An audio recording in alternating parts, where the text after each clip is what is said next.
नमस्कार दोस्तों। मैं नवीन कुमार अपने चैनल लैंग्वेज ऑफ प्लैनेट्स में आपका स्वागत करता हूं। दोस्तों, जन्म कुंडली के त्रिक भावों को लेकर के हर व्यक्ति के मन में कोई ना कोई संशय बना रहता है। कुंडली के छठे, आठवें और 12वें भाव को त्रिक भाव कहा जाता है। अर्थात ये भाव किसी न किसी प्रकार से जातक के जीवन में परेशानियां पैदा करने की जिम्मेदारी लेते हैं। हर काम में बाधाएं आती हैं, हर काम में एक अधूरापन रहता है, हर काम डिस्टर्ब होता है यदि कोई भी शुभ भाव का स्वामी इन भावों के स्वामियों के साथ युति कर ले या दृष्टि संबंध कर ले। लेकिन दोस्तों, एक बात ये होती है, दिमाग में अक्सर ये बात आती है कि क्या कुंडली का छठा, आठवां, 12वां भाव हमेशा इंसान के लिए परेशानी क्रिएट करेगा? और इस भाव के स्वामी भी क्या जातक के जीवन में बहुत ज्यादा परेशानियां क्रिएट करेंगे?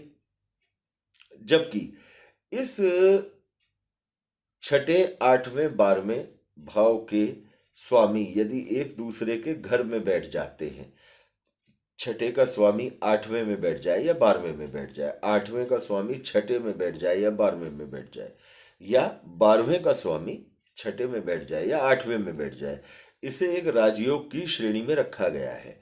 अर्थात 90 से 95% इस राजयोग का मतलब ये होता है कि आप जिस भाव का स्वामी दूसरे खराब भाव में बैठा हुआ है, तो आप बहुत ज्यादा खराब फलों से अपने आप को बचा ले गए हैं। अर्थात बहुत ज्यादा खराब फल आपको उस भाव के नहीं मिलेंगे। यही एक राजयोग की श्रेणी में ज्यादातर देखने को मिलता है। अब इसके साथ ही दोस्तों, कुंडली का छठा, आठवां, 12वां भाव ये ऐसे भाव हैं, ये हर इंसान इन भावों के बारे में जानने को ये उत्सुक रहता है कि क्या मेरी कुंडली के छठे भाव में फला ग्रह बैठा हुआ है तो क्या वो नुकसान देगा? आठवें भाव में फला ग्रह बैठा हुआ है तो क्या वो नुकसान देगा? या 12वें भाव में फला ग्रह बैठा हुआ है तो क्या वो नुकसान देगा? देखिए दोस्तों, छठा, आठवां, 12वां भाव ये निश्चित तौर से नुकसान तो देते ही हैं, लेकिन ज्योतिष शास्त्र में और ज्योतिष विद्वानों और ऋषि मुनियों के द्वारा कुछ सिद्धांत ऐसे पारित किए गए हैं जिनसे इन भावों के मिलने वाले खराब फल बहुत हद तक कम हो जाते हैं, 70 से 80% तक कम हो जाते हैं। अब वो कौन सी स्थितियां होती हैं जिनमें ये फल बहुत कम हो जाते हैं?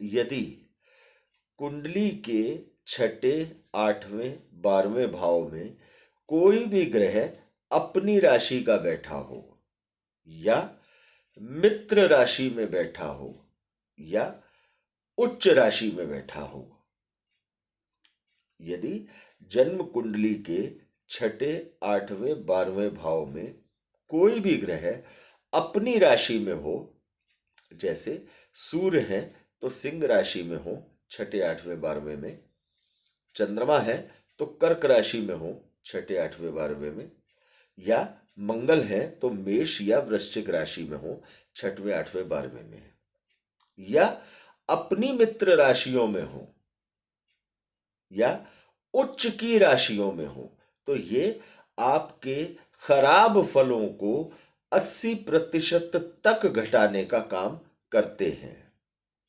लेकिन यदि यही ग्रह शत्रु राशियों में होकर के कुंडली के छठे, आठवें, 12वें भाव में बैठ जाए, या नीच राशियों में होकर के कुंडली के छठे, आठवें, 12वें भाव में बैठ जाए, तो इस सूत्र के चलते छठे, आठवें भाव, 12वें भाव के खराब प्रभावों में वृद्धि देखने को मिलती है। ऐसा नहीं है कि कुंडली के छठे, आठवें, 12वें भाव में यदि कोई ग्रह अपनी मित्र राशि में, अपनी राशि में या उच्च की राशि में बैठेगा तो वो आपको परेशानी नहीं देगा। परेशानी देगा, लेकिन वो परेशानी सॉल्वेबल होगी। आप उसको आराम से अपने प्रयासों के द्वारा उस परेशानी को सॉल्व कर ले जाएंगे। लेकिन यदि कोई ग्रह कुंडली के छठे, आठवें, 12वें भाव में अपनी नीच राशि में हो और कुंडली में छठे, आठवें, 12वें भाव में शत्रु राशि में कोई ग्रह बैठा हुआ हो, तो ये कुंडली के लिए एक बड़ी प्रॉब्लम बनकर सामने आता है। तो दोस्तों, आप अपनी जन्म कुंडली पर इस आकलन को करके देखें कि आपकी कुंडली के छठे, आठवें, 12वें भाव में जो ग्रह बैठे हुए हैं वो अपनी राशि में बैठे हैं, मित्र की राशि में बैठे हैं या उच्च राशि में बैठे हैं। तो आप राहत की सांस ले सकते हैं कि आपको इन ग्रहों से या इन भावों से उतना ज्यादा नुकसान होने वाला नहीं है।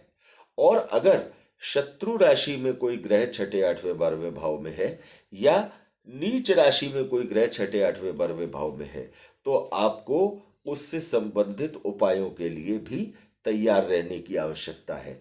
क्योंकि जब भी ये ग्रह अपनी महादशा या अंतर्दशा में आते हैं तो ये जातक के लिए बड़ी परेशानियां क्रिएट करने का काम करते हैं।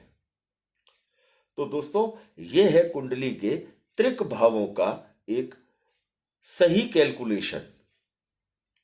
तो दोस्तों, यदि आपको ये जानकारी कुंडली के छठे, आठवें, 12वें भाव से जुड़ी ये जानकारी अच्छी लगी हो तो ज़्यादा से ज़्यादा दोस्तों के साथ इसे शेयर कीजिए, लाइक कीजिए और चैनल को सब्सक्राइब कीजिए। धन्यवाद दोस्तों।